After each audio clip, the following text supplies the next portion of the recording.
Hello. So this is the first Rebel recap that we're doing. So basically, what this segment is that whatever game we're playing on game day, which is Saturdays, whatever game we do, I will do a recap, not only for the viewers, but also for the players as well, because we don't do the same game every week.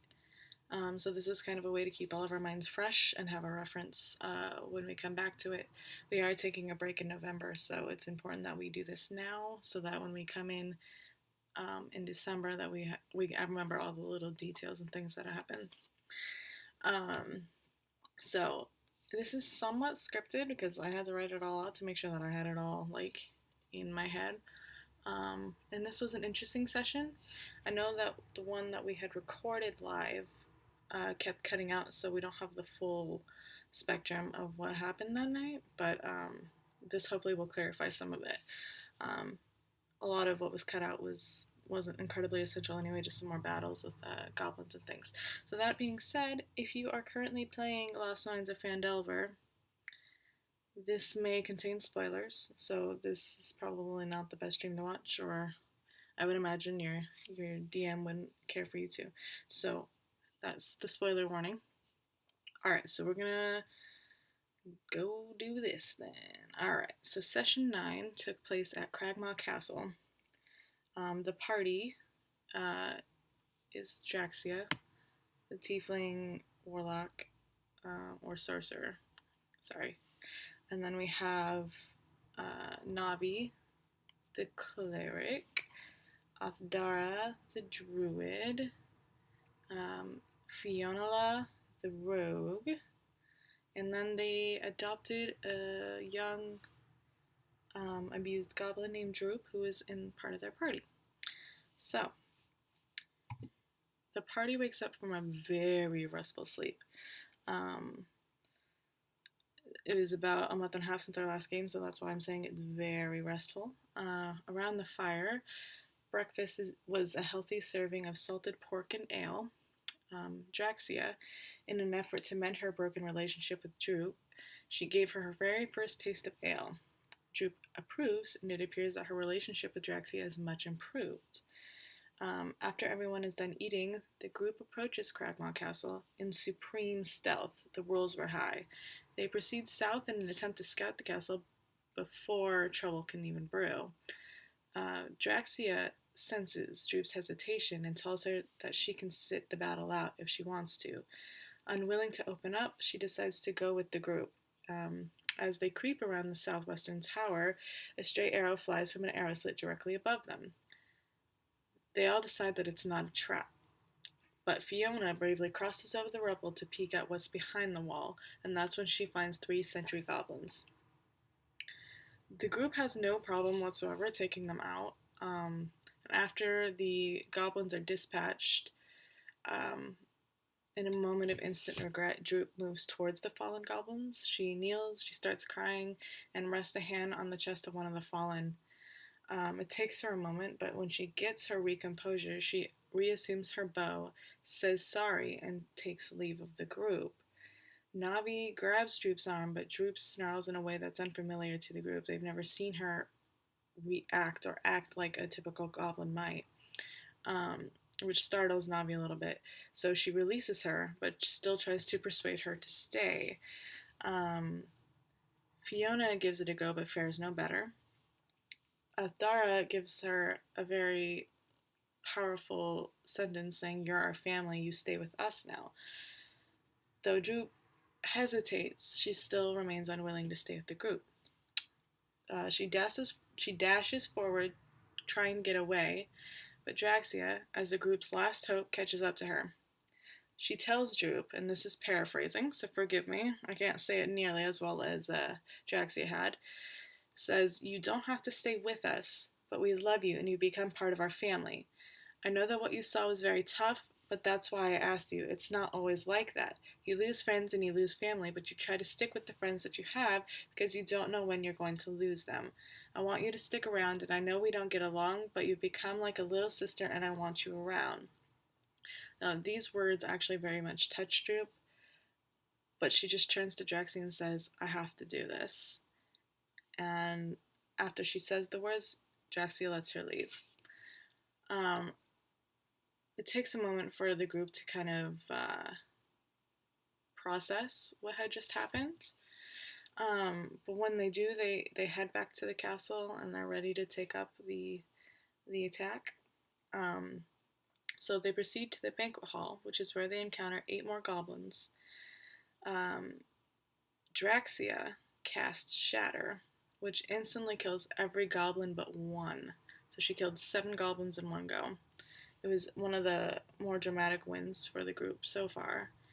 But the one standing goblin, Fiona, takes it out super easy. Of course, the best part of killing things is looting things. These appeared to be kitchen staff type goblins. One of them looked to be in charge. Navi takes his gross looking chef hat, and Draxia pockets a crude worn pocket knife that was found on one of the goblins. So the next place they decide to go is up north, and upon stealthing into a dark chamber, a Grick descends upon the group. Excuse me. Hey.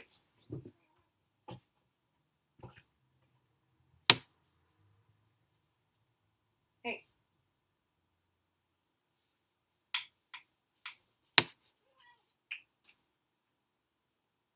It's very dramatic over here, you guys. You have no idea. Cats want to just battle royale over here. Hey. Stop.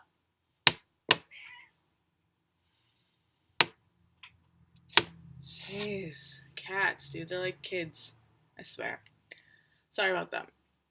So they're in the dark chamber, and the Grick descends upon the group. The Grick actually gives the party quite a hard time with its high HP and numerous resistances. It's probably the hardest enemy that the group has had to face so far.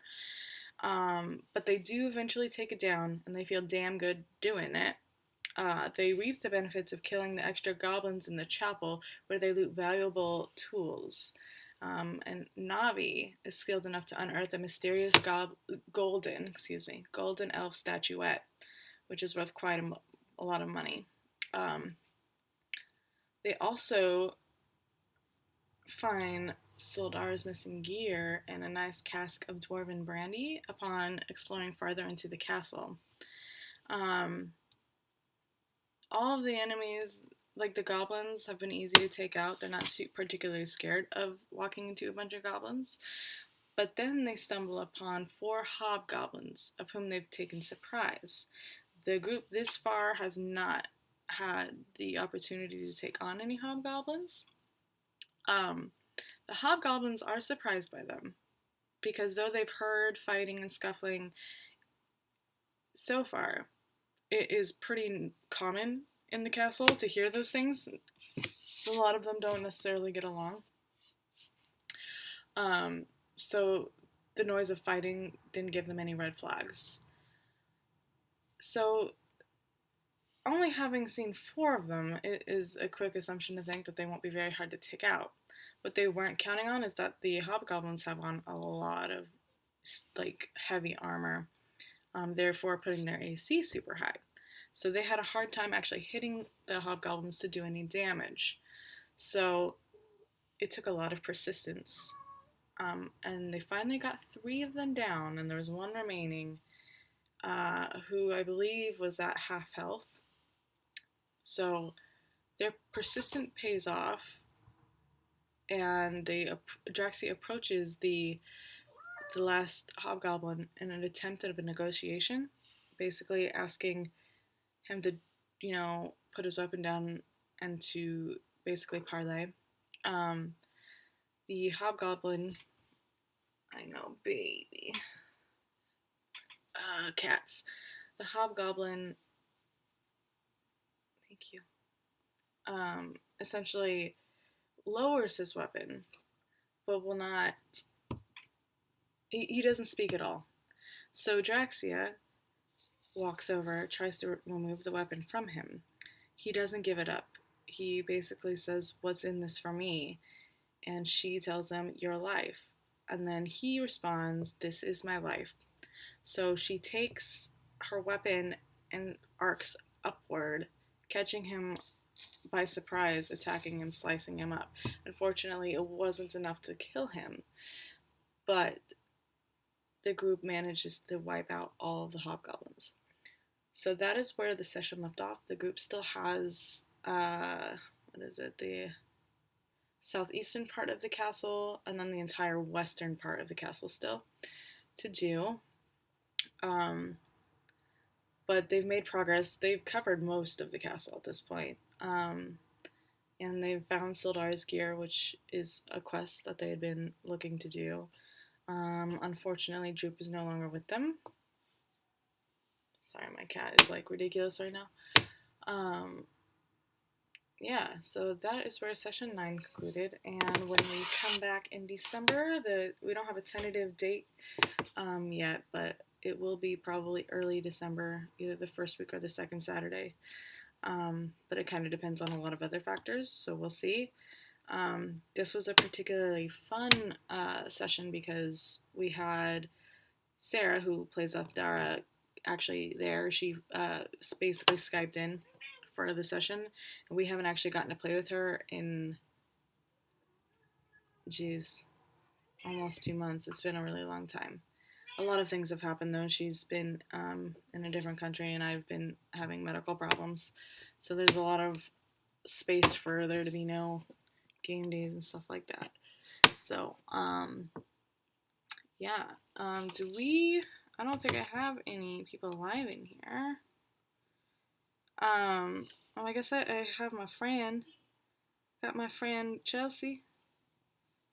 Yeah, the ACs were pretty high on the hobgoblins. It was like, off the top of my head, I think I said it was 18 AC.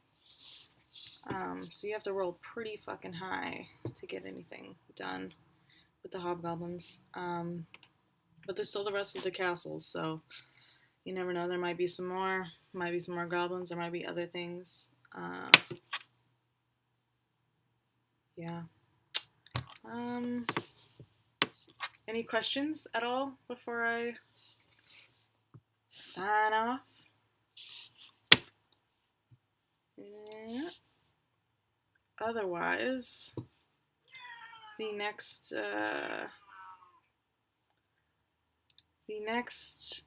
time we're streaming, I believe, what's today, Friday?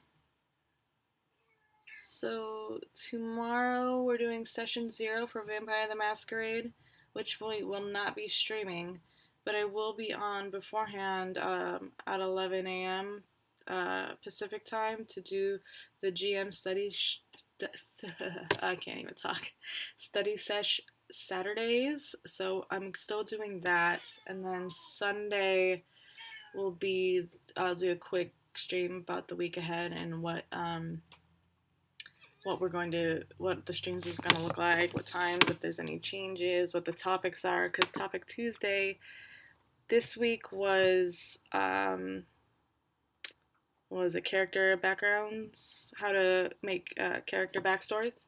So if you haven't seen that, you should give it a go. It's like 30 minutes, it's kind of a lot, but I feel like it goes quickly. There's a lot of things in there, like if building backstories isn't naturally your forte, it's a way to get more of a handle on it, because a lot of people don't think about, if you approach it from the standpoint of psychology, assuming that your life is basically formed from all the experiences that you've had in childhood, it kind of is kind of like that. So go ahead and hang out with me tomorrow. Like I said, I'll be on at 11 to probably about 2, kind of depends. I have a lot of studying that I need to do for session 0.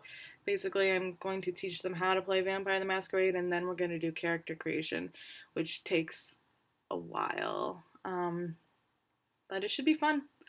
I'm excited about it.